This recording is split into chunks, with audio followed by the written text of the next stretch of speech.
Hello বন্ধুরা, এটা হচ্ছে পশ্চিমবঙ্গের মুর্শিদাবাদের লালবাগে অবস্থিত এক ঐতিহাসিক স্থান যার নাম কাটরা মসজিদ। এই মসজিদের চারপাশটা খুব সুন্দরভাবে সাজানো হয়েছে নানান ধরনের ফুল ও গাছ দিয়ে।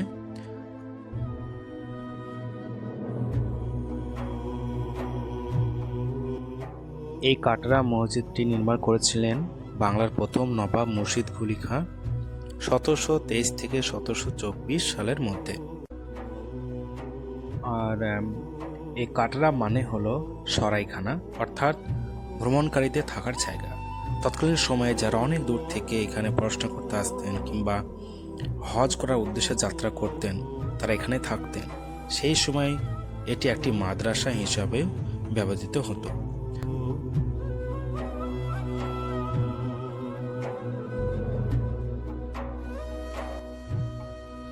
এটা হচ্ছে মসজিদ, আর এই মসজিদের ভেতরে 5 ওয়াক্ত নামাজ আদায় হতো। এটা হচ্ছে মসজিদের বাইরের দিক। এখানে অসংখ্য ছোট ছোট গুহার মতো ঘর আছে।